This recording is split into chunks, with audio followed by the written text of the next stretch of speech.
Ethan thought his life was perfect, a loving wife, 2 wonderful kids, and a stable, happy home. But when a suspicious text message unravels the facade of his marriage, he discovers his wife Miranda's affair with a charming yet dangerous man. Fueled by heartbreak and betrayal, Ethan embarks on a journey to expose the truth, only to find that Miranda's lover harbors secrets far darker than infidelity. As Ethan fights to protect his family from the fallout, his quest for justice takes a harrowing turn, leading to a tragic confrontation that changes their lives forever. A gripping tale of love, deception, and the unforeseen cost of revenge. The first crack in my marriage wasn't an earth-shattering moment. It wasn't the stuff of dramatic movie reveals or heated arguments. It was a message, a single, innocuous message that I shouldn't have even seen. It arrived while I was making spaghetti for the kids, my hands slick with olive oil as Miranda's phone buzzed on the kitchen counter. I never had a habit of snooping. Trust was a cornerstone of our relationship, or at least, that's what I thought. But something about the way her phone vibrated incessantly, and the sly way she glanced at it earlier, made me curious. With a quick swipe, the screen lit up. "Miss you already. Can't wait for next time." The sender was just, B. My heart gave a nervous flutter.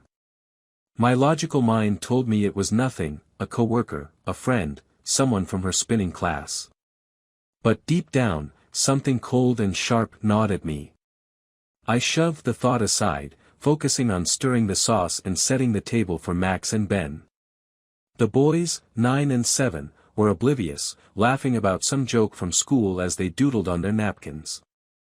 Miranda came home late, as usual. She swept into the house with the same polished air she always carried, still in her pressed pantsuit and heels. She kissed each boy on the forehead, ruffled their hair, and barely glanced at me before disappearing upstairs to change out of her work clothes. By the time she reappeared, dinner was served, and I had to force myself not to watch her every move. She chatted with the boys about their day, her voice bright and engaging, as though nothing in the world could possibly be wrong. I wanted to believe her. I really did. But as we cleared the dishes, I couldn't stop myself. "You got a text earlier," I said casually. "Someone named B." Her hand hesitated on a plate, just for a fraction of a second.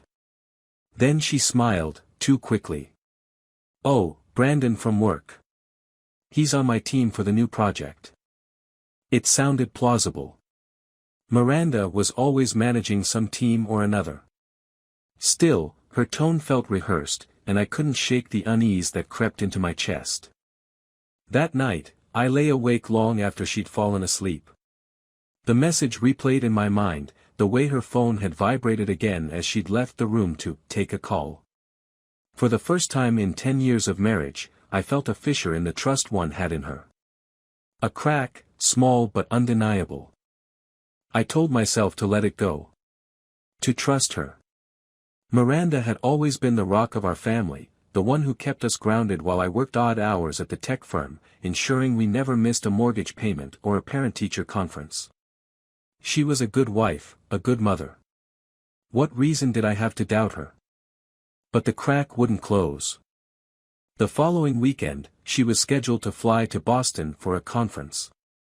This wasn't unusual, her job required frequent travel, and I'd grown used to playing both parents during her absences. But this time, I couldn't ignore the unease bubbling under the surface. As I packed her suitcase, I couldn't help noticing how meticulously she chose her outfits, tailored dresses, silk blouses, lingerie I hadn't seen in years. When I commented on it, she brushed it off with a laugh. "Gotta look good for the clients." I didn't push further, but my mind churned with questions. Was this for the clients? Or was it for someone else? I hated myself for thinking it, but the gnawing doubt wouldn't go away. After she left, I did something I never thought I'd do. I checked our shared phone plan online. It was easy enough to see the list of numbers she'd been in contact with recently, and one stood out, a number that appeared again and again, far more frequently than any of her coworkers. A quick search showed the area code belonged to the city where her conference was being held. I told myself I was imagining things. Correlation isn't causation, right? But the crack was widening, and I couldn't stop the flood of doubts from spilling through. When she called that night, I forced myself to sound normal. I asked about her flight, the hotel, the conference schedule. She answered smoothly, describing the networking opportunities and the long list of panels she'd be attending. But something about her tone felt off, too chipper, too perfect. As though she were reading from a script. "Who's on your team for this one?" I asked, casually. "Oh, just the usual crew," she replied. "Brandon's here, too." I swallowed hard. That's good. Always helps to have a familiar face. "Exactly," she said, her voice light and breezy. "Listen, I've got an early start tomorrow. I should get some rest." We hung up, and I stared at my phone, my chest tight. I wanted to believe her. I wanted to chalk up my doubts to paranoia, to stress, to anything other than the possibility that my wife was lying to me. The next morning, as the boys ate cereal and watched cartoons, I sat at the kitchen table, scrolling through photos of happier times. Family vacations, birthdays, lazy Sundays. We had a good life. A great life. How could she jeopardize that? How could she even think about tearing it apart? But as the week went on, my doubts grew heavier. I began to notice the subtle changes in her behavior. The way she was always on her phone, even during dinner. The way she deflected questions about her trips, giving vague answers that felt rehearsed. The way she avoided eye contact when I brought up her coworkers. By the time she returned from Boston, I was a man on the edge. But I still didn't confront her. I needed proof. Cold, hard evidence. And so, I started my quiet investigation. It was the beginning of the end, though I didn't know it yet. All I knew was that the woman I loved, the mother of my children, was hiding something. And I was determined to find out what. I began my investigation in secret, methodically and cautiously, like a man edging closer to a dangerous animal. If Miranda was hiding something, I needed to uncover it on my terms, calmly, without accusations, and most importantly, without tipping her off. The first step was her phone. Miranda had always been private about her device, but she wasn't overly protective either. She left it charging in the kitchen most nights, and while she used a passcode, I knew what it was, the boys' birthdays combined. I waited until she went to bed one evening, her breathing slow and steady, before I carefully unplugged the phone and opened it. What I found wasn't earth-shattering at first. Her messages with B were there, but they were cloaked in an almost professional tone, discussions about meetings, project deadlines, and travel logistics. It would have been easy to dismiss them as harmless if not for the occasional emojis, winking faces, hearts, that made my stomach twist. There were no incriminating photos, no explicit texts. Still, it felt wrong. Too familiar. Too intimate. I went deeper, combing through her email and calendar. Her work schedule matched the trips she'd mentioned, but something about the calendar entries felt curated, as if she'd taken care to make her life appear unassailable. The only thing out of place was a series of deleted messages in her email trash. When I restored them, my breath caught. They were hotel confirmations, not just for her room, but for a second one, booked under the name Brandon Harper. I stared at the screen, my heart pounding. There it was. Proof. It wasn't explicit, not yet, but it was enough to light a fire in my chest. She hadn't just been lying, she'd been orchestrating a double life. The next few days were torture.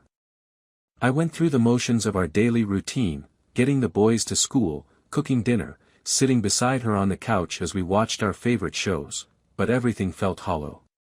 Every smile she gave me felt like a mask, every kiss a betrayal. I needed more answers. More proof. One evening, I finally broke.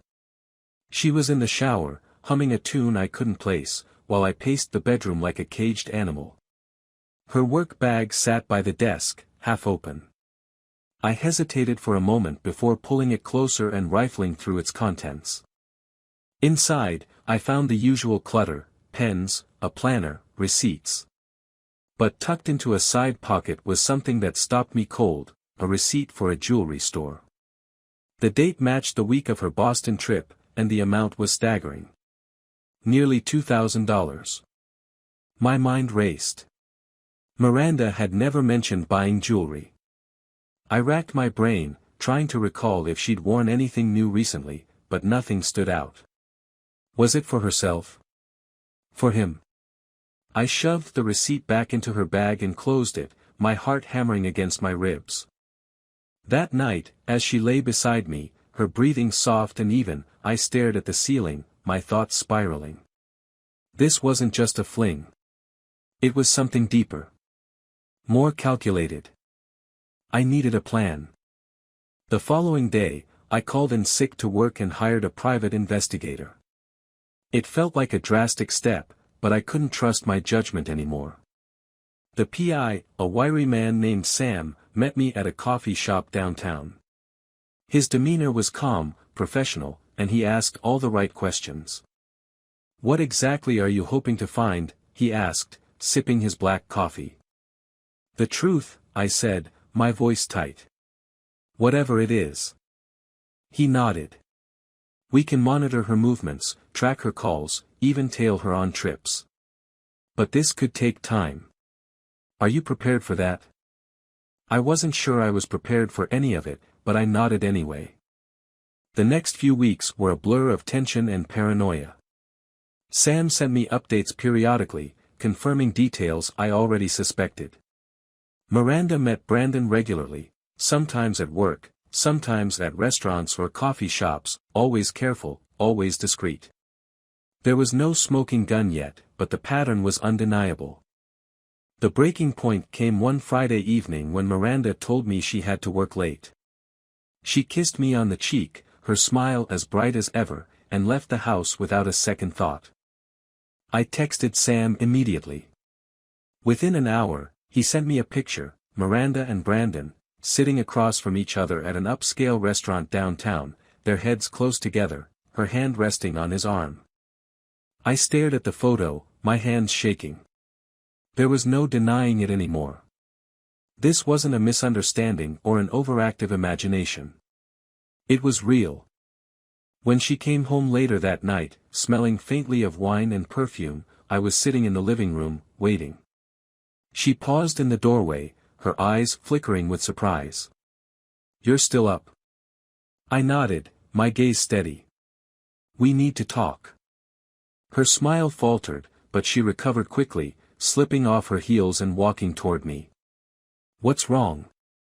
I held up my phone, the picture of her and Brandon glowing on the screen. Her face drained of color. For a moment, I thought she might try to deny it, but she didn't. Instead, she sank onto the couch, her hands trembling. "Ethan," she whispered, her voice barely audible. "I can explain." I stared at her, my chest a storm of anger and heartbreak.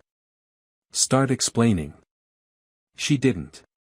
At least, not in any way that mattered. She mumbled excuses: stress, loneliness, feeling disconnected, but they were hollow. Empty. Nothing she said could justify the betrayal etched into that photo. "I trusted you," I said, my voice shaking. "I built a life with you, and this is what you do." Tears streamed down her face, but I felt nothing. No sympathy, no pity. Just a cold, burning resolve. "This isn't over," I said, standing. "Not yet." I walked out of the room, leaving her sobbing on the couch. Upstairs, I sat in the dark, staring at the photo again and again. This was no longer about saving my marriage. It was about saving myself. And maybe, just maybe, getting even. The next morning, I woke up to the sound of Miranda moving around the house as if nothing had happened. She was humming softly in the kitchen, the clinking of dishes echoing in the silence. I lay in bed for a moment, letting the events of the previous night replay in my mind. The photo. Her trembling hands. Her excuses. The lies. I pushed myself out of bed and headed downstairs. She greeted me with a cautious smile, her face puffy from crying.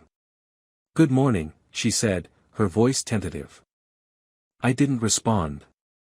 Instead, I grabbed a cup of coffee and sat at the kitchen table. The boys were still asleep, and the air between us was heavy with unspoken words. "Ethan," she began, sitting across from me.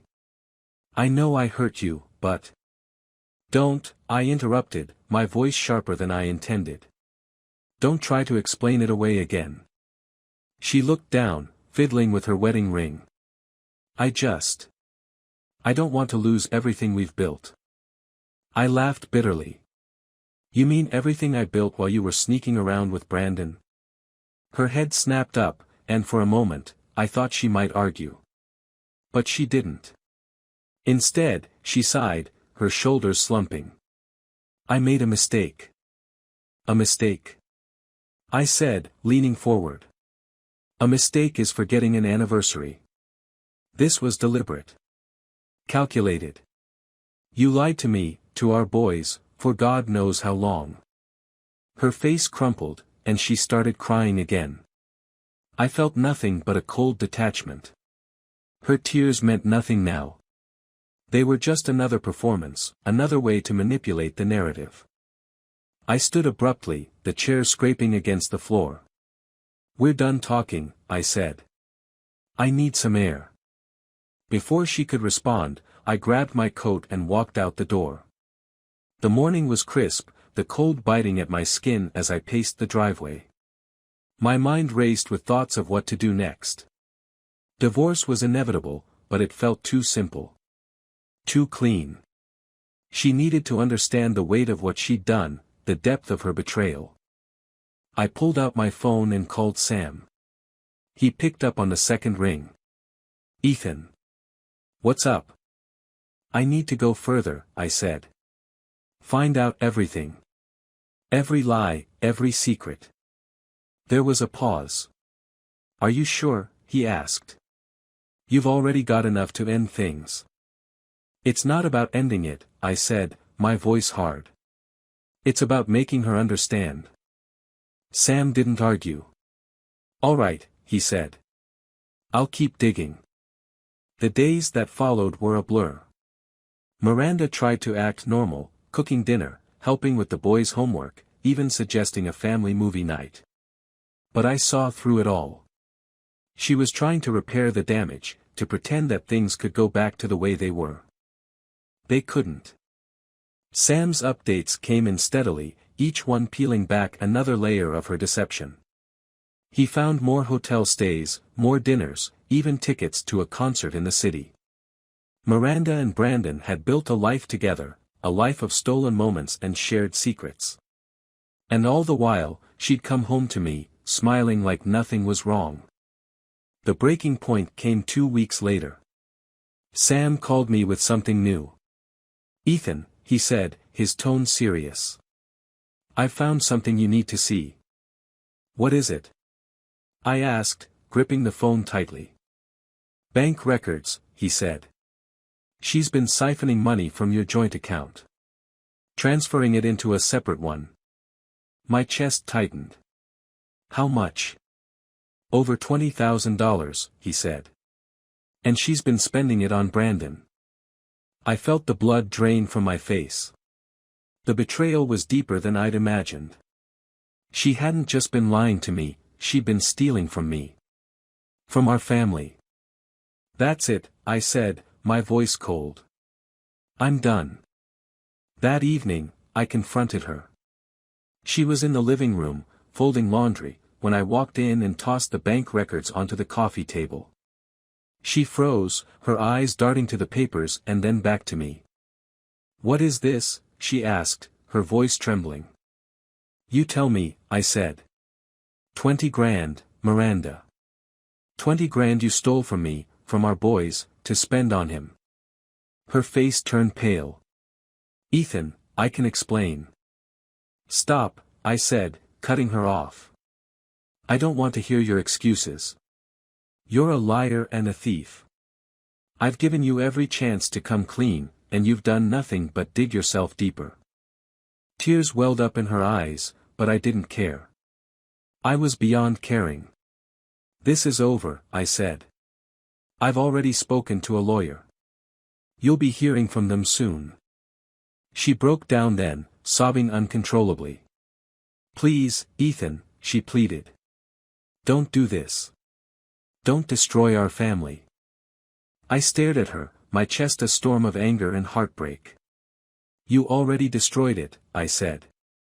I'm just cleaning up the pieces. I left her there, crumpled on the couch, and walked upstairs. The boys were asleep, their faces peaceful in the glow of their nightlights. I stood in the doorway, my heart aching for what this would mean for them. But I knew I couldn't stay. Not after everything she'd done. As I sat on the edge of my bed, staring at the empty space where Miranda usually slept, I felt a strange sense of calm. The storm was almost over. And soon, I'd be free. The days leading up to the divorce were a whirlwind of logistics, lawyers, and awkward silences. Miranda avoided me, her once defiant attitude now replaced with a kind of resigned melancholy. I thought the worst was behind me, that the paperwork and the split would be the final chapter in a life that had been irreparably shattered. But life rarely unfolds the way you expect. It started with a voicemail from Sam, the private investigator. His tone was cautious, even regretful. Ethan, I know things are wrapping up, but... I dug a little deeper into Brandon. You might want to call me back. I stared at the phone, unsure whether I wanted to know more. But curiosity, or maybe the lingering anger, won out. I called him back that evening, pacing the kitchen as the boys played video games upstairs. What is it? I asked, my voice sharp. I was done with surprises. Sam sighed. I don't know how else to say this, but Brandon isn't who Miranda thinks he is. My grip on the phone tightened. What do you mean? He's married, Sam said. Has a wife and 2 kids. And it gets worse. He has a history, restraining orders from previous girlfriends, accusations of violence. I thought you should know. The words hit me like a punch to the gut. Miranda had betrayed me, yes, but she had no idea that the man she'd jeopardized everything for was living a lie of his own. I didn't confront her immediately. I needed to think, to process. That night, as she tucked the boys into bed, I stood at the window, staring out at the darkened street. What would she do if she knew? Would she still defend him? Still cling to whatever fantasies she thought they had? The answer came sooner than I expected. The next evening, as I was going over some final documents with my lawyer, Miranda stormed into the house, her face pale and frantic. She was clutching her phone, her hands trembling. Ethan, she gasped. I need to talk to you. I closed the laptop and crossed my arms. About what? She hesitated, her eyes darting to the boys' bedroom door as if she didn't want them to overhear. It's Brandon. He's been lying to me. I felt a grim satisfaction but kept my face neutral. And? He's married, she stammered. And his wife just called me. She found out about us. Shocking, I said coldly. What else did she tell you? Miranda blinked, caught off guard by my lack of sympathy. She said he's dangerous. That I need to stay away from him. For the first time, I saw real fear in her eyes. It wasn't just guilt or regret, it was terror. I leaned against the counter, letting the silence stretch. Ethan, she whispered, stepping closer. I'm scared. He's been calling me non-stop since I told him it was over. He's not taking it well. I wanted to revel in her fear, to let her stew in the consequences of her actions. But a part of me, the part that had once loved her, couldn't ignore the trembling in her voice. "What do you want me to do?" I asked, my tone sharp.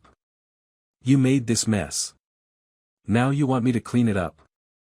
Her lip quivered, and for a moment, she looked like the woman I married. Vulnerable. Lost. "Please, Ethan," she said.